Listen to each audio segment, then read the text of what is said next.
हाय champions, कैसे हो?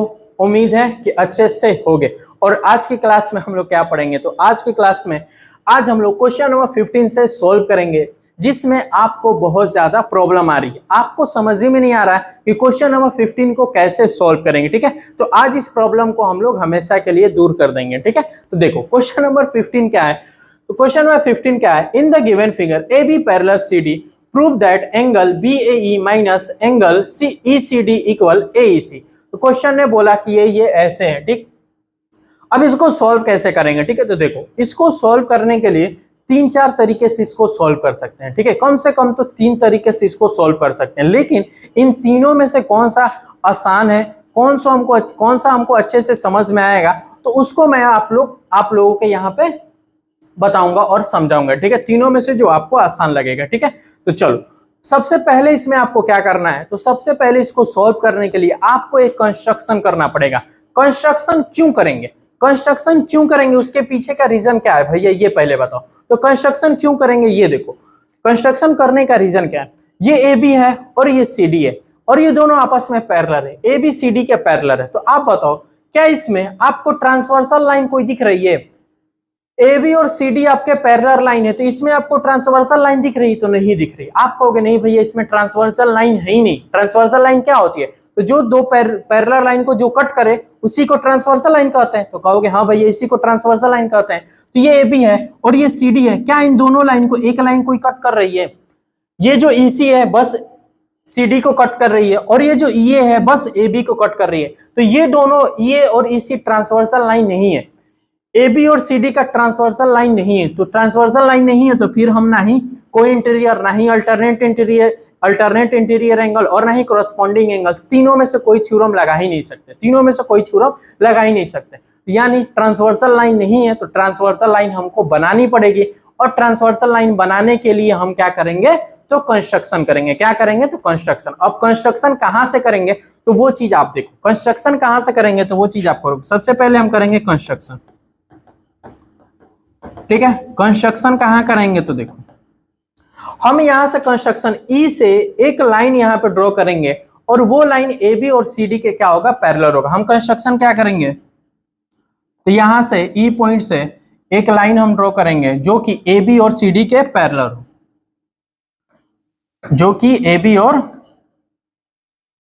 सी D के पैरेलल होगा। कंस्ट्रक्शन में हम लोग यही करेंगे। ठीक है, यहां पे एफ लिख दिया। ठीक है, कंस्ट्रक्शन हम क्या करेंगे, एक लाइन ड्रॉ करेंगे ई एफ जो कि ए बी और सी डी के पैरेलल हो। कंस्ट्रक्शन में ये करेंगे, तो draw a line E F parallel to A B and C D, A B and C D. यह हमने लाइन को ड्रॉ किया। EF को हमने क्या किया, ड्रॉ किया। EF लाइन को ड्रॉ किया जो कि AB और CD के पैरेलल है। यह हमने कंस्ट्रक्शन में किया। अब ये हमने कंस्ट्रक्शन में किया, तो अब हमको ट्रांसवर्सल लाइन दिखेगी। देखो कैसे दिखा रहे हैं ट्रांसवर्सल लाइन का, आपको कैसे दिखेगी। EF पैरेलल है AB के, हाँ भैया EF पैरेलल है AB के, हमने ये ड्रॉ किया है। EF पैरेलल है AB के, तो अब आप ट्रांसवर्सल लाइन बताओ।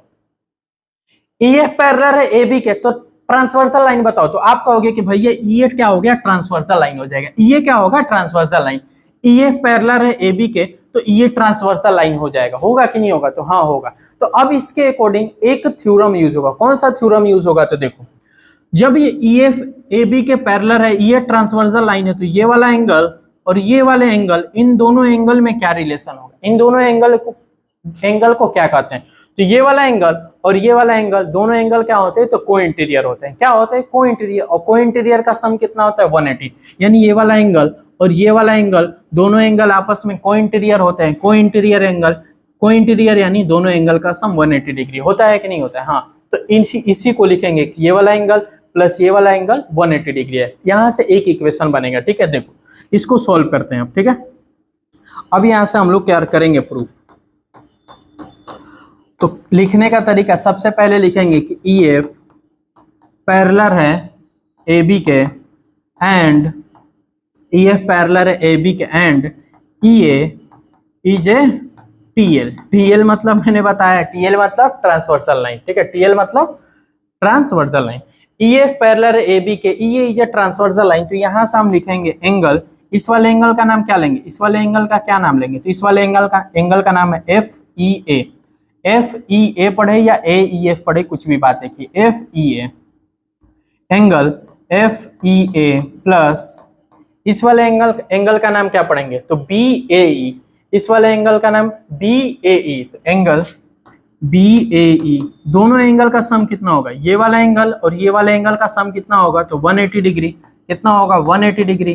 कैसे होगा, कैसे होगा, रीजन दो, तो रीजन क्या दोगे, को इंटीरियर एंगल। रीजन क्या दोगे, तो को इंटीरियर एंगल। ठीक है, कैसे इक्वल, अरे सॉरी, कैसे इन दोनों का सम 180 डिग्री होगा, तो 180 डिग्री का। ये क्लियर हुआ, तो हाँ भैया ये क्लियर हो गया। ठीक है, अब वैसे ही EF पैरेलल होगा CD के, EF पैरेलल होगा CD के, EF पैरेलल होगा CD के, तो इसके लिए ट्रांसवर्सल लाइन क्या होगी, इसके लिए ट्रांसवर्सल लाइन क्या होगी, EF पैरेलल हो गया CD के, तो इसके लिए ट्रांसवर्सल लाइन क्या होगी, तो आप कहोगे भैया EC ट्रांसवर्सल लाइन होगी। EC is a TL, EC is a TL, EC is a TL यानी transversal line. EF parallel CD, तो इसके लिए ट्रांसफर होगा EC, तो इसमें भी को इंटीरियर लगेगा। हाँ, इसमें भी को इंटीरियर लगेगा। जब इसमें को इंटीरियर लगाएं तो इसमें भी को इंटीरियर लगाएंगे, तो ये वाला एंगल और इधर कौन सा एंगल, तो ये पूरा एंगल, ये पूरा एंगल। ठीक है, यानी FEC एंगल, FEC की बात कर रहे हैं, FEC इस पूरे एंगल की बात कर रहे हैं, इस पूरे एंगल, ये पूरा एंगल प्लस इस वाले एंगल की बात करें, इस वाले एंगल का क्या नाम है, ECD। ECD angle plus angle ECD equal होगा 180 डिग्री। रीजन क्या देंगे, इसका भी रीजन देंगे को इंटीरियर एंगल, को इंटीरियर एंगल। ठीक है, angle FEC plus angle ECD, इस वाले एंगल का भी सम क्या होगा, 180 डिग्री, 180 डिग्री। ठीक है, तो ये हमने क्यों किया, इसके पीछे का रीजन क्या है, तो ये प्रूफ करने के लिए, क्या प्रूफ करने के लिए, तो ये प्रूफ करने के लिए। ठीक है, ये दो स्टेप आपको, सबसे पहला स्टेप कंस्ट्रक्शन करो, फिर ये को इंटीरियर इसमें दिखा दो, को इंटीरियर इसमें दिखाओगे ये। अब इसके बाद कैसे सोल्व करेंगे, तो इस बात को अब ध्यान से समझना। ठीक है, देखो प्रूफ क्या करना था, एंगल BAE माइनस ECD और AEC। ठीक है, इसमें BAE यहाँ पे हमको दिख रहा है भैया, यहाँ पे एंगल BAE दिख रहा है, ECD भी हमको दिख रहा है, एंगल भैया आपको यहाँ ECD भी दिख रहा है। ठीक है, AEC, क्या यहाँ पे एंगल AEC कहीं पे दिख रहा है, तो नहीं दिख रहा है। कहोगे भैया यहाँ पे AEC आपको कहीं दिख ही नहीं रहा है, तो जब AEC नहीं दिख रहा है इन दोनों इक्वेशन में, ये आपका फर्स्ट इक्वेशन था और ये आपका सेकेंड इक्वेशन था, फर्स्ट और सेकेंड में AEC जब दिख ही नहीं रहा है, तो क्या ये सॉल्व होगा, तो आएगा ये AEC आएगा, नहीं आएगा। यानी इन दोनों इक्वेशन में कहीं ना कहीं हमको एंगल AEC लाना पड़ेगा, AEC लाना पड़ेगा। वो एंगल AEC कैसे आएगा, तो अब जब आप तीसरी आंख खोलोगे, मैथ में तीसरी आंख होती है, और तीसरी आंख जब आप खोलोगे तो एंगल AEC दिखेगा, एंगल AEC दिखेगा। इसी इक्वेशन में, इसी सेकेंड इक्वेशन में एंगल AEC छिपा है। अभी मैं आपको दिखाऊंगा, देखो कैसे दिखा रहा हूं। FEC दिख रहा है ना, ये पूरा एंगल FEC, इस पूरे एंगल में देखो मैं एंगल AEC आपको दिखा रहा हूं। तो इस पूरे एंगल को FEC को क्या हम छोटे एंगल में नहीं तोड़ सकते, FEC जो ये पूरा है, इस पूरे एंगल को हम क्या एंगल FEC को लिख रहे हैं। देखो FEC को क्या हम एंगल FEA प्लस, और इस वाले एंगल का नाम क्या है, इस वाले एंगल का क्या नाम है, तो AEC एंगल AEC नहीं लिख सकते, बताओ यस और नो बताओ। इस पूरे एंगल को देखो दिखा दिया ना, ये इस पूरे एंगल को FEC को क्या हम एंगल FEA, ये वाला एंगल और ये वाला एंगल AEC, दोनों एंगल को सम में नहीं दिखा सकते। इस पूरे एंगल को देखो FEC को हमने तोड़ दिया किसमें, तो FEA प्लस AEC, इस पूरे एंगल को किस में तोड़ दिया, तो इन दोनों के सम में तोड़ दिया। अब हमको AEC दिख गया, इस वाले एंगल को हमने ये लिख दिया प्लस ये वाला सेम चीज वैसे ही ECD इक्वल 180 डिग्री। अब ये हमारा क्या हो गया, तो थर्ड इक्वेशन बन गया। ये फर्स्ट, ये सेकंड, और सेकंड से ही हमने क्या बनाया, थर्ड इक्वेशन। यहाँ पे बस कॉन्सेप्ट सोचना था कि ये पूरे एंगल को हमने दो एंगल के सम के इक्वल दिखा दिया। ये बेसिक चीज है, इतना तो आपको दिख रहा होगा कि इस पूरे एंगल को ये कर दिया। अब यहाँ से कैसे करेंगे, तो अब इसके बाद कैसे सोल्व होगा, तो इसके बाद तो और आसान, इसके बाद तो और आसान है इसका सॉल्यूशन, वो लाना तो और आसान है, बस यहीं तक आपको करना है। अब बताओ, अगर कोई भी चीज में कोई भी इक्वेशन का LHS इक्वल होगा तो उसका RHS ऑटोमेटिक इक्वल हो जाता है, और जब RHS साइड इक्वल होता है तो LHS साइड भी इक्वल होता है। तो आप ध्यान से देखो, फर्स्ट और थर्ड को ध्यान से देखो, फर्स्ट इक्वेशन और थर्ड इक्वेशन को ध्यान से देखो। तो फर्स्ट इक्वेशन का जो ये RHS है 180 डिग्री, और थर्ड इक्वेशन का भी जो RHS है वो क्या है 180 डिग्री, यानी फर्स्ट वाले में भी 180 डिग्री है और इधर भी 180 डिग्री, यानी जब RHS आपस में इक्वल है फर्स्ट एंड थर्ड का, first equation and third equation का जब RHS आपस में इक्वल है तो इसका LHS टर्म भी आपस में इक्वल होगा, LHS टर्म भी आपस में इक्वल होगा। ये एक कॉन्सेप्ट होता है कि अगर RHS वाला RHS साइड इक्वल है तो LHS साइड भी आपस में इक्वल होगा। तो यही यहाँ पे लिखेंगे from first and second equation, from first and second equation कि ये वाला और ये वाला दोनों आपस में इक्वल होंगे, यानी angle FEA plus angle BAE equal होगा किसके इक्वल होगा, angle FEA plus angle BAE equal होगा किसके, तो इस वाले के, इस पूरे के इक्वल होगा। ये वाला टर्म RHS ये आपस में इक्वल, तो LHS ये वाला भी आपस में क्या होगा इक्वल। तो angle FEA plus angle AEC plus ECD plus angle ECD। देखो यही बस करना था, अब आपका प्रूफ हो गया, वही बस करना था। RHS आपको इक्वल है तो LHS वाला भी आपस में क्या होगा इक्वल होगा, तो ऐसे हमने इक्वल कर दिया। अभी इक्वल हो गया तो अब आप इसको ध्यान से देखोगे तो कटेगा, क्या कटेगा, तो आप यहाँ पे देखो एंगल FEA है, यहाँ पे भी एंगल FE है, और इक्वल के इधर और इक्वल के इधर है, तो ये दोनों प्लस में है तो ये आपस में ये कट जाएंगे, ये आपस में कट जाएंगे। एंगल FEA इक्वल और इक्वल किधर भी एंगल FE है, तो ये भी पॉजिटिव, ये भी पॉजिटिव, तो ये कट जाएगा। ऐसे नहीं समझ में आ रहा तो ऐसे समझ लो, ये प्लस का FEA है, अब ये इक्वल किधर आएगा तो माइनस का हो जाएगा, तो माइनस का एंगल FEA बन जाएगा। तो ये प्लस का यहाँ पे FE है और उधर से ये माइनस का आएगा तो वो कट जाएगा, मतलब ये कट जाएगा, इतना आपको आता होगा, ठीक है। अब बचा क्या, तो बचा एंगल BAE इक्वल है angle AEC plus angle ECD के। क्या हमको ये लाना था, नहीं हमको ये नहीं लाना है, लेकिन ये नहीं लाना है, क्या लाना है हमको, ये लाना है, यानी इसको हम इसके जैसा चेंज करना है, हमको इसके जैसा चेंज करना है, तो आसानी से चेंज कर लो। BAE है, बस ये क्या है ECD है, इक्वल के उधर है, इसी ECD को इक्वल के इधर भेजो, एंगल BAE, देखो एंगल BAE वैसे ही, और ये ECD है, इसको इधर लाओ तो माइनस होगा एंगल ECD, और ये इक्वल होगा किसके इक्वल होगा, तो एंगल AEC के हो गया। और प्रूफ क्या करना था, हमको यही प्रूफ करना था, हमने प्रूफ कर दिया, हेंस प्रूफ लिख देंगे, हेंस प्रूव्ड। हमको क्या प्रूफ करना था, हमको यही प्रूफ करना था, हो गया। बस क्या है, कॉन्सेप्ट बेस्ड क्वेश्चन है, कुछ ज्यादा ही इसमें डीप में जाना है, ठीक है। तो इसको एक बार में ये नहीं समझ में आएगा, ठीक है। आप इसको एक बार समझो, उसके बाद कॉपी पेन लो, उसके बाद उसको प्रैक्टिस करो, क्योंकि बिना प्रैक्टिस के मैथ आपको आ ही नहीं सकता, यही कड़वी सच्चाई है, ठीक है, जो कि बहुत लोग नहीं करते हैं, ठीक है, इसीलिए मैथ उनका वीक होता है, ठीक। लेकिन आप लोग करो, आप लोग इसको एक बार देख लिया, ठीक है।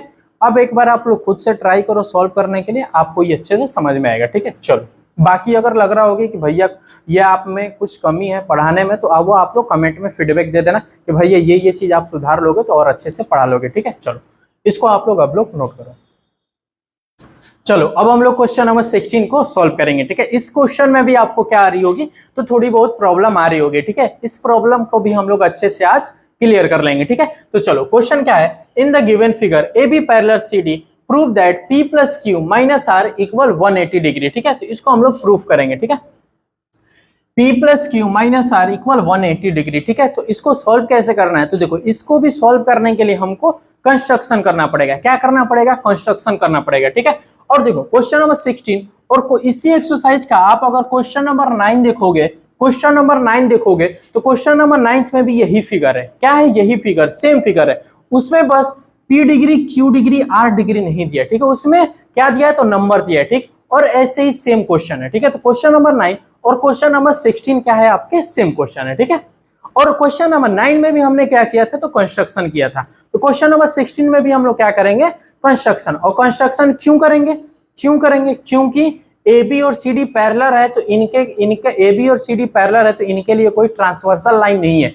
ए बी और सी डी के लिए क्या कोई ट्रांसवर्सल लाइन है तो नहीं है। तो जब ट्रांसवर्सल लाइन नहीं है तो फिर हम सोल्व नहीं कर पाएंगे, ना ही हम को इंटीरियर, ना ही अल्टरनेट इंटीरियर, ना ही करस्पॉन्डिंग, कुछ लगा ही नहीं पाएंगे।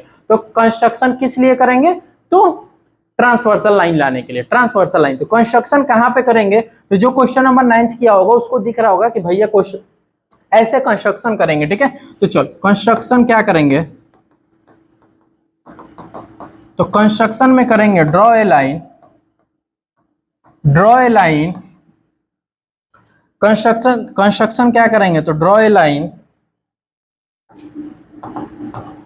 अब कहां से ड्रॉ लाइन करेंगे, कंस्ट्रक्शन में कहां से ड्रॉ लाइन करेंगे, ठीक है। तो देखो यहां से ए बी और सी डी के पैरेलल में हम एक लाइन ड्रॉ करेंगे ऐसे, ए बी और सी डी के पैरेलल में हम एक लाइन ड्रॉ करेंगे ऐसे, ठीक है।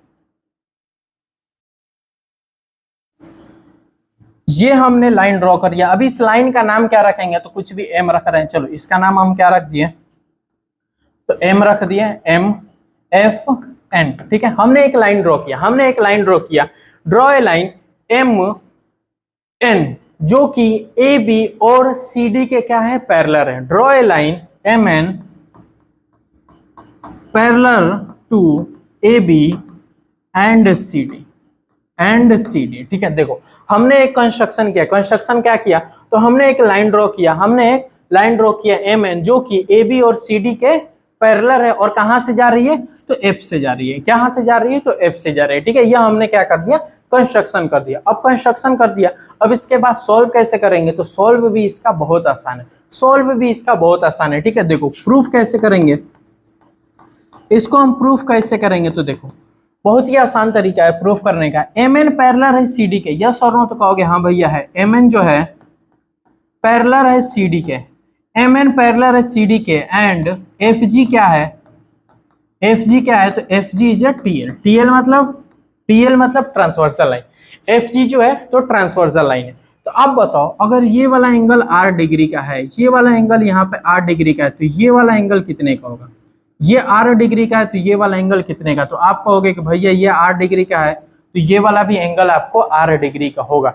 ये वाला अगर 8 डिग्री का है तो ये वाला भी एंगल 8 डिग्री का होगा। कैसे होगा तो आप कहोगे कि भैया अल्टरनेट इंटीरियर एंगल से ये वाला एंगल और ये वाला एंगल आपस में इक्वल होगा, ये वाला एंगल और ये वाला एंगल आपस में इक्वल होगा, यानी एंगल, इस वाले एंगल का नाम क्या है F G D, angle F G D equal होगा एंगल किसके तो एम एफ जी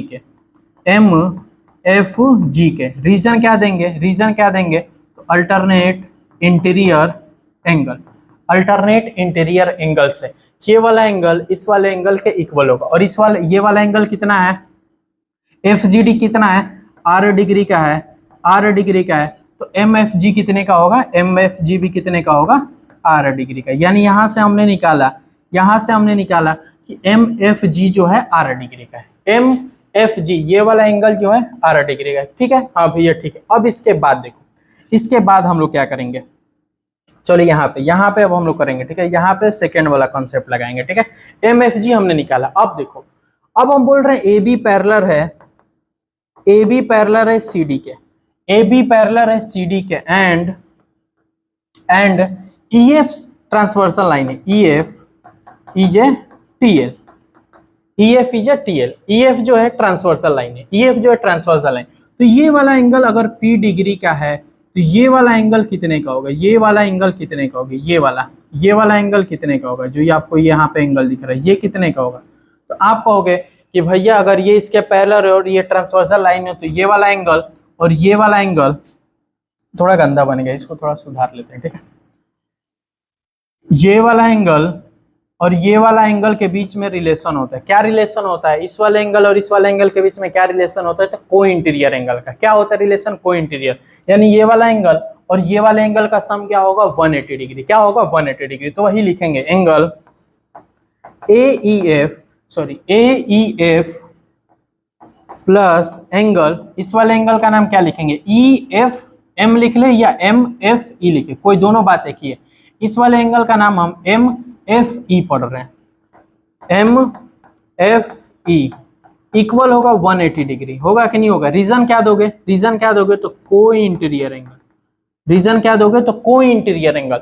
इस वाले एंगल और इस वाले एंगल का सम क्या होगा तो 180 डिग्री। कैसे तो कोई इंटीरियर एंगल से। चलो अब AEF कितना है P degree, P degree plus ये वाला एंगल हमको नहीं पता है MFE हमको नहीं पता है 180 डिग्री, लेकिन हम MFE निकाल सकते हैं। एंगल MFE कितने का होगा तो ये P डिग्री है, इक्वल किधर आएगा तो माइनस होगा, यानी 180 डिग्री माइनस P डिग्री, यानी एंगल MFE कितने का हो गया 180 डिग्री माइनस P डिग्री का। ये वाला एंगल कितने का हो गया तो 180 डिग्री माइनस P डिग्री। हो गया कि नहीं हो गया। हाँ भैया हो गया। ये P डिग्री का तो ये 180 डिग्री माइनस P डिग्री का। कैसे निकाले तो यहाँ से कोई इंटीरियर से। अब देखो लेकिन हमको तो ये प्रूफ करना है, तो ये भी प्रूफ हो गया। अब ये प्रूफ हो गया। अब देखो कैसे प्रूफ हो गया। तो ये वाला एंगल और इस वाले एंगल को हम सम करेंगे, ये वाला एंगल और ये वाला एंगल सम करेंगे तो ये पूरा एंगल मिलेगा कि नहीं मिलेगा तो हाँ भैया मिलेगा। ये वाला एंगल और इस वाले एंगल को सम करेंगे तो क्या मिलेगा, ये पूरा वाला एंगल मिलेगा। ठीक है, तो सम करते हैं। चलो इस वाले एंगल और इस वाले एंगल को सम करेंगे तो ये पूरा एंगल मिलेगा। ठीक है, तो सम करते हैं। तो इस वाले एंगल का क्या नाम है, इस वाले एंगल का क्या नाम है तो MFE एंगल MFE प्लस नीचे वाले इस वाले एंगल का नाम क्या है, इस वाले एंगल का क्या नाम है तो MFG। इस वाले एंगल का नाम MFG। और इन दोनों एंगल को सम करेंगे तो क्या मिलेगा, इस वाले एंगल और इस वाले एंगल को सम करेंगे तो ये पूरा एंगल मिलेगा कि नहीं मिलेगा। हाँ भैया मिलेगा। तो उस पूरे एंगल का नाम क्या है EFG, एंगल EFG। लो हो गया। इस वाले एंगल का ये वाला एंगल और ये वाला एंगल, इन दोनों एंगल को सम करेंगे तो ये पूरा एंगल मिलेगा। अब इस सब की वैल्यू हमको पता है, हमने निकाल रखी है, उन सब की वैल्यू हमने निकाल रखी है। देखो MFE कितना है, एंगल MFE कितना है 180 degree minus P degree. MFE कितना है 180 degree minus P degree plus MFG कितना है, MFG तो R डिग्री कितना है तो R डिग्री। EFG कितना है, EFG कितना है तो EFG कितना है EFG ये पूरा एंगल कितना था, ये पूरा एंगल कितना है तो पूरा एंगल Q डिग्री है। पूरा एंगल कितना है Q डिग्री। तो ये हो गया EFG कितना हो गया Q डिग्री। अब इसी को हम अच्छे से रख देंगे तो ये हमको मिल जाएगा। इसी को हम अच्छे से बस स्टैंडर्ड फॉर्म में कर देंगे तो ये मिल जाएगा। देखो P plus Q minus R, ये दोनों इस दोनों को इक्वल के उधर हम भेज रहे हैं। ये 180 डिग्री इक्वल ये Q डिग्री वैसे ही, और ये माइनस P डिग्री उधर जाएगा प्लस P डिग्री, और ये प्लस R उधर जाएगा तो माइनस R डिग्री। अब देखो क्या ये इसके जैसे बन गया कि नहीं बन गया तो हाँ बन गया। क्या है बन गया, अभी मत कहना नहीं बना है, बन गया है। देखो बस इसको ये इधर लिखा है हमने, इधर लिखा 180 डिग्री 180 इक्वल P डिग्री है तो P डिग्री यहाँ पे प्लस Q डिग्री यहाँ पे माइनस R डिग्री। इसको अरेंज करके लिखोगे तो वही ना होगा। देखो P डिग्री को हम यहाँ लिख दिए, Q डिग्री को हम यहाँ लिख दिए, माइनस R डिग्री यहाँ लिख दिए, और ये 180 डिग्री इक्वल के इधर हो गया। ये लिखे चाहे ये लिखे, दोनों बात क्या है सेम ही है। इसको हमने अच्छे से लिख दिया क्योंकि ये भी सेम है और ये भी सेम है, दोनों क्या है सेम है। अब ये मत कहना कि यहाँ पे Q डिग्री पहले है प्लस P डिग्री है, आपने यहाँ P डिग्री फिर प्लस Q डिग्री कर दिया। आपने ऐसा क्यों, तो बापू ये 2 + 3 करे या 3 + 2 के लिए 2 करे, बात तो एक ही है। 2 + 3 करे, 2 + 3 करे या 3 + 2 करे, बात तो एक ही है भाई। यानी प्लस करना है तो इधर उधर हम उसको लिख सकते हैं। ठीक है, तो ये हमको प्रूफ करना था, हमने यहाँ पे प्रूफ कर दिया। देखो ये बहुत छोटा क्वेश्चन है, लेकिन इसको जब लिखेंगे कोई भी क्वेश्चन जो होता है, बेहतरीन क्वेश्चन होता है तो उसको लिखना पड़ता है। तो लिखने का निचोड़ यही है, ऐसे ही हम लोग लिखेंगे, ठीक है। आप आसानी से कर सकते थे, ये 8 डिग्री ये डिग्री दोनों को सम कर दोगे तो डायरेक्ट वो आ जाएगा, लेकिन इसके पीछे का कॉन्सेप्ट आपको सीखना पड़ेगा, ठीक है। लिखने का कॉन्सेप्ट आपको सीखना पड़ेगा, तो ऐसे ही लिखना है, ठीक है। चलो अब इसको आप लोग नोट करो।